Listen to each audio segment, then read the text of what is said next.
PBE Out of Town Game Santa Rosa, Laguna ang venue mga idol sa pagitan ng first game na Magnolia versus Rain or Shine mga lods. Magandang araw mga idol.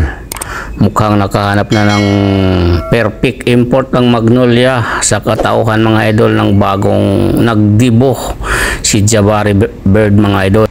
Isang veteranong import ng NBA mga idol. Umiscore si Jabari ng 22 puntos at 13 rebounds.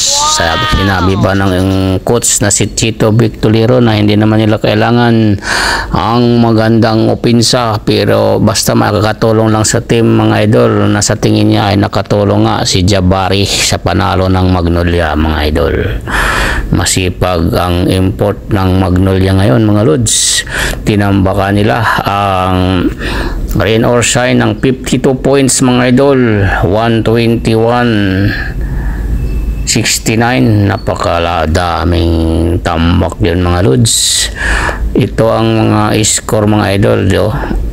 Sa first quarter ay lumalaban pang Rain or Shine 34-23. Lamang lang ng 11 ang Magnolia, pero sa third quarter mga idol 5 lang ang pina-score ng Magnolia sa Rain or Shine.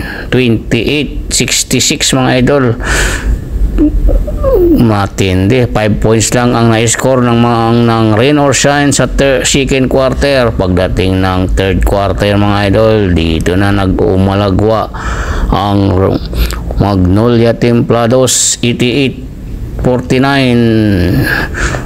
At ito nga ang fourth quarter, 121-69 para may tabla ang series sa 1-all mga idol sa kanilang best of 5 quarterfinals. Nahirang na best player si Calvin the Beast Abueva na may 18 points at 10 rebounds. Sa second game ay pukpukan ang laban mga idol hanggang dulo. Sa dulo lang talang nagkatalo ang sister company na Inlex Road Warrior at Talk and Text Tropang Giga. Mabuti na lang at maganda ang inilaro ng kanilang import na si Dequan Jones at Robert Bulik para pangunahan ng opensa ng Inlex Road Warriors at may tabla sa 1-all ang kartada mga idol. Pinabagsak ng Inlex Road Warriors ang Talk and Text 93-90 mga lods.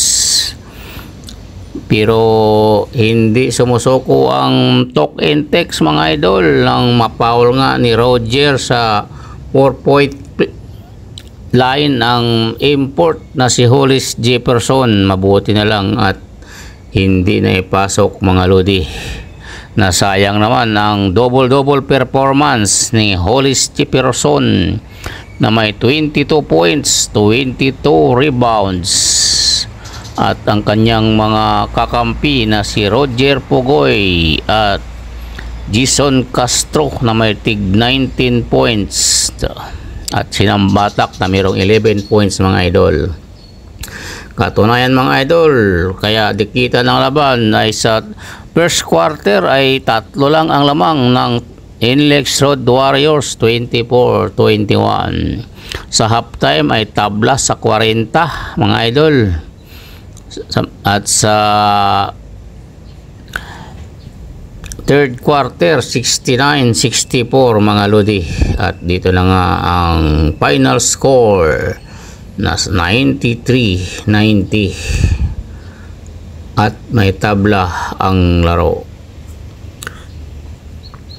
Ito mga idol aking tinira sana niya ng 4 point pero hindi pumasok kaso may foul. Hindi naman yan ay pasok ang 4 na Petros mga idol, kaya talo ang Talk and Text Tropang Giga. Okay mga idol, maraming salamat mga idol. Samantala ang laro mamayang 5 PM ay maganda. Game 2 din ng San Miguel Bear At Converge Fiber Xer, titingnan natin kung makatabla ang Fiber Xer. Sa main event ay Barangay Ginebra at Meralco Bolts. 1-0 ang Ginebra mga idol.